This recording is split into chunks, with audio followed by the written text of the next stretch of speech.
네. 제가 한 가지 딴 거 여쭤볼게요. 최근에 보면 제가 지난주에도 그 뭐 서울 의대생들이 동아리 애들이 하는 뭐 그래 맞아. 컨퍼런스 페이스북에 올리셨죠. 같은데 네. 갔다 왔는데 이제 의대생들도 지금 진로 고민을 되게 많이 해요. 네. 또 바깥 세상도 이제 많이 바뀌고 있고 본인들이 이제 엄마 아빠들을 때 의사들을 보고서 들어왔는데 지금 이제 너무 많이 바뀐 거죠. 그래서 이제 소위 딴짓을 하는 거를 많이 고민을 하고 있는데 그게 창업이든 뭐든지 간에 그 중에 가장 제일 많이 나온 질문 중에 하나가 인턴이나 뭐 전문의 해야 되냐 그 얘기거든요. 그거 어떻게 보세요? 지금 전문의 하셨고 강 대표님 그러네요. 전문의 하신 분들은 전문의 하는 게 맞다고 얘기하고요. 전문의 안 한 분들은 전문의를 안 해도 괜찮다로 아마 얘기할 거예요. 근데 네, 실제로 그 같이 오셨던 문여정 이사님은 전문의 하는 걸 또 권하셨어요. 네네네. 산부인과 전문의셨어요. 그거는 좀 섹터에 따라서 저는 좀 다른 것 같고요. 그러니까 예를 들어서 이제 뭐 그냥 우리가 뭐 창업이라는 예를 들어서 기자 생활을 하려면 저는 전문의를 하는 게 좋다고 생각을 하고 창업으로 봤을 때는 저는 전문의까지는 꼭 필요 없는 것 같아요. 물론 이제 전문의가 좀 필요한 창업의 영역도 있겠죠. 영역이 있겠지만 네. 제가 봤을 때 대다수의 헬스케어 쪽 창업은 전문의를 꼭 안 해도 될 것 같고 다만 인턴 생활을 좀 해봐서 인턴 생활을 해봐야 임상이라는 걸 알 수 있거든요. 그러니까 임상이라는 거에 대한 감을 가지면 이렇게 강성지 대표님처럼 몇 달이라도 병원 생활을 좀 해보고 1년 꼭 하시고요. 몇 달 하시는 거는 제가 다시 그러니까 한번 그 임상이라는 어떤 그 경험을 왜냐면 학생 때는 경험할 수 있는 게 한계가 있거든요. 이게 그러니까 최소한 인턴 생활이라도 하고 뭘 하면은 저는 좀 좋을 것 같아요. 동의하시나요? 네, 맞습니다. 저도 그 어떤 역할을 나와서 이제 딴짓이라는 거의 범주 안에서 어떤 역할을 할 것인지에 따라서 분명히 뭐 일장일단이 있다고 보고요. 근데 딴짓이라는 표현이 저는 좀 거슬리긴 하는데 하여튼 그 진료를 하지 않는 의사로서 임상위의 다른 그 의사의 역할을 한다고 했을 때 사실 전문의를 하고 안 하고 보다는 실제 그 필드에서 얼만큼 전문성을 내가 갈 그 딴짓을 하는 필드 안에서 얼만큼 자기가 다시 러닝커브를 그리면서 전문성을 가질 수 있느냐가 더 중요하다고 생각하기 때문에 각자의 판단에 맡겨서 그냥 뭐 판단하셔야 되지 않을까 저는 그렇게 생각합니다. 네. 그리고 이제 어떻게 좀 중요한 얘기를 후배들이 참고가 되게 많이 될 것 같아요. 그런 얘기들은. 근데 웬만하면 의사 하세요. 전문의를? 아니 그냥 의사를 하시라고 진료를 하시고요. 네. 왜요?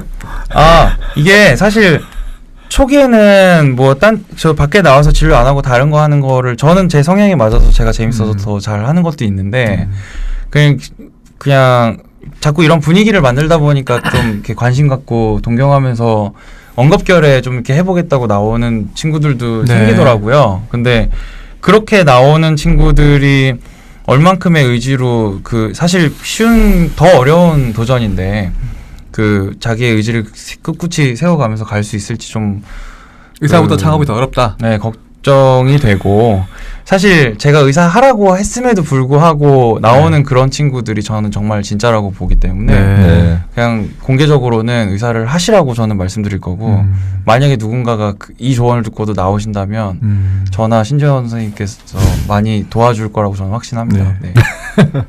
저도 비슷한 의견입니다. 네. 의사가 지금 한 해에 3,000명 좀 넘게 배출이 되고 있는데요.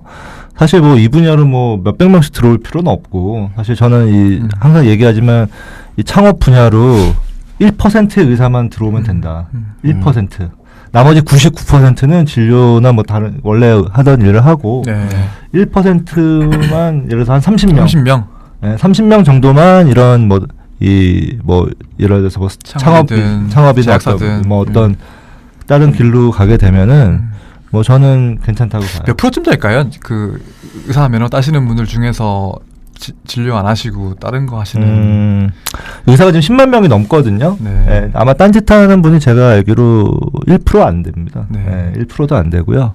저도 의대 가서 사실 항상 물어보거든요. 임상 안 하실 분 손 들어보라고. 거의 없어요, 사실은.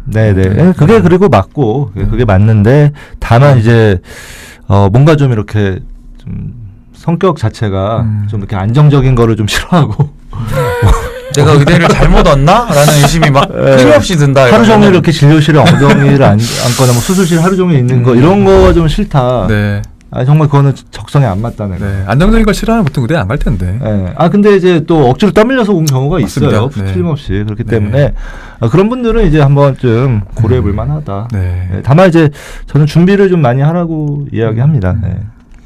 근데 저도 그렇고 아마 신재현 선생님도 저도 그러실 거라고 생각하는데 저는 그냥 미래의 의사가 해야 될 역할을 조금 먼저 하고 있다라는 마음가짐으로 하고 있거든요. 네. 네, 그냥 지금의 의료가 보여주는 어떤 스탠다드가 있다면 지금 뭐 웰트나 열라요 같은 회사에서 하는 어떤 그 도전이나 서비스적인 어떤 시도들은 분명히 우리가 앞으로 해나가야 될 또 다른 그 헬스케어와 의사들의 영역이라고 보기 때문에 뭐 어떤 면에서는 좀 다른 형태로 진료를 하고 있다라는 생각으로 가고 있는 것도 맞는 것 같아요. 네. 네.